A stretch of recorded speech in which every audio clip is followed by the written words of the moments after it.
Saya seorang muslimah sudah tak muda lagi, usia 35 tahun.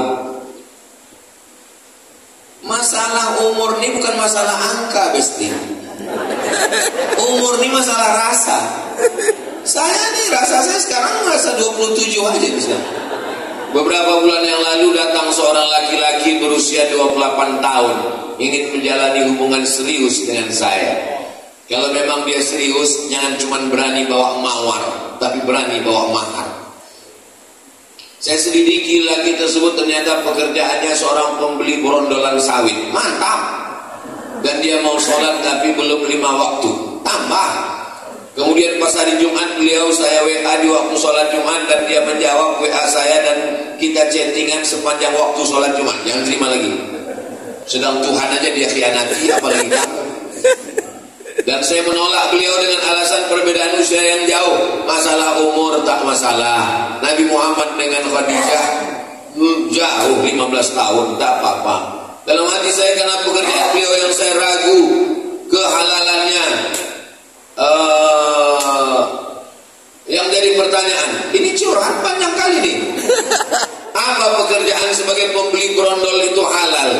Jual belinya sah, pekerjaannya halal, selama tidak ada unsur tipu, tidak ada unsur kazib bohong, tidak ada unsur zulm aniaya, maka jual beli berondol sah. Apakah saya salah berdosa karena telah menolak sinyal jodoh dari Allah di usia saya? Istikharah. Masalah dia tak sembahyang Jumat, udah kena pancing sekali, kasih tahu, Bang, kemarin kita chatting hari Jumat tuh, kenapa kau chatting terus? Berarti kau tak sembahyang Jumat. Dek, sebetulnya abang musafir. Oh, tak boleh kita sembarang tuduh. Mudah-mudahan dia sholat. Kalau dia mau, bagus, terima dia dengan baik. Mudah-mudahan jadi keluarga yang sakinah mawaddah warahmah, insyaallah. Amin ya rabbal. Hah? Mana? Makin-makin kecil tulisannya, Ustaz. Anak saya mondok di Mojokerto. Dari tahun kemarin kelas 1 SMP. Dari pertama masuk anak sudah diganggu oleh jin. Anak saya tetap bertahan, dan selalu beberapa bulan kuku anak saya dicabut satu persatu oleh jin ini. Anak saya sering pulang hampir 1 tahun begitu terus, Ustazah. Anak saya suruh pindah pondok, tidak. Saya mau bingung, akhirnya kenalkan kelas 2 SMP, logo ini dicabut lagi kukunya. Oh, berarti ini jin PKI ini. Suka mencabut kuku. Kalau suka mencabut alis mata, itu jin perempuan. Dan suka mencabut alis.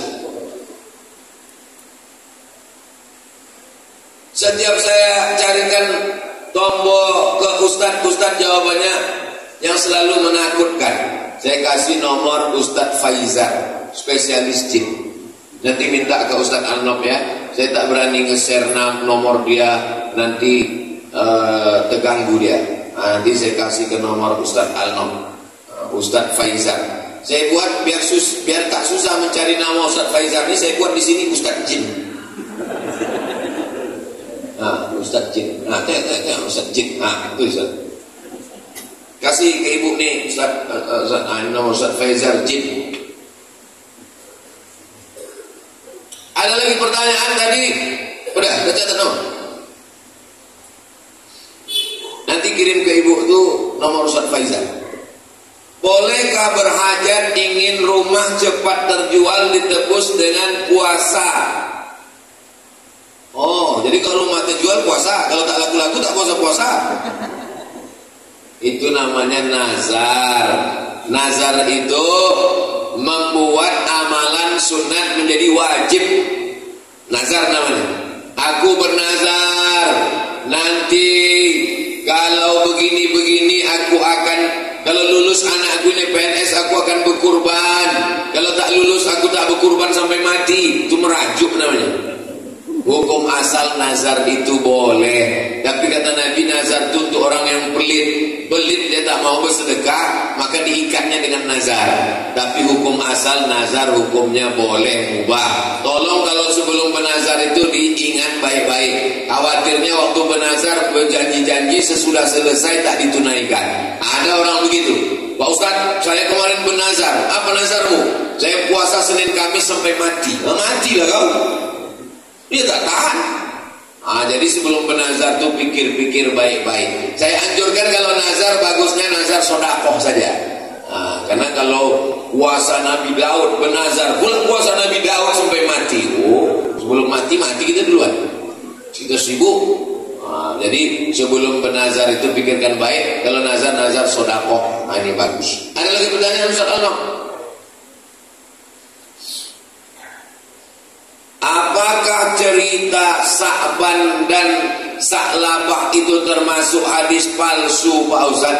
Hadis palsu. Usah diriwayatkan lagi, usah disebar-sebarkan lagi.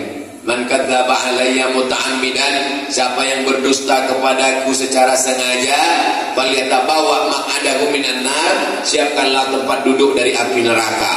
Jadi kalau ada penceramah meriwayatkan hadis palsu satu hari sekali, sebulan booking 30 kursi di neraka jahanam. Hati-hati meriwayatkan hadis. Kalau tak betul-betul sahih, tanyakan kepada ahlinya. Mudah-mudahan kita selamat dunia akhirat insyaallah. Ini ada pertanyaan. Mana tadi pertanyaan Ustaz Alno tadi mengirimkannya? Saya mengalami maaf cakap keputihan terus menerus. Sebelum sholat saya bersihkan, dan ketika sholat keluar. Bagaimana Pak Ustaz? Laki-laki bisa mengalami namanya sulusul baul, baul kencing, sulusul rantai, sulusul baul kencing berantai, menetes tak putus-putus. Perempuan bisa mengalami dua. Pertama istihadah, darah tak putus-putus. Yang kedua cairan tak putus-putus. Maka cara mengatasinya bagaimana? Dibersihkan sebelum masuk waktu sholat. Pergi ke toilet, bersihkan, sesudah itu pakai pembalut. Setelah dipakai, berwuduknya setelah masuk waktu. Jadi kalau zuhur jam 12.15, jangan berwuduk sebelum azan, sebelum masuk waktu. Begitu mendengar suara azan, Allahu Akbar, Allahu Akbar, masuk ke toilet, bersihkan, pasang pembalut. Maka yang menetes setelah wudhu tadi, ma'fu anhu, termaafkan. Bisa terjadi tiga. Pertama, sulusul baul, kencing tak putus. Kedua, istihadah, darah tak putus. Ketiga, cairan yang tak putus keluar. Khurujus syai'i anis sabilaini, keluar sesuatu dari dua jalur. Dari kubul bagian depan, dubur bagian belakang. Kalau keluar dia batal wudhu. Kalau batal wudhu, batal sholat. Tapi ada keringanan. Kalau dia menjadi penyakit, berobat, berkusuk. Kalau tak juga sembuh, maka dia menjadi ma'fu anhu, termaafkan. La yukallifullahu nafsan illa wus'aha. Itulah kaji kita subuh ini. Mudah-mudahan berkah. Kita sholat sunat isyraq. Habis itu nanti kita tak tahulah apa kata panitia.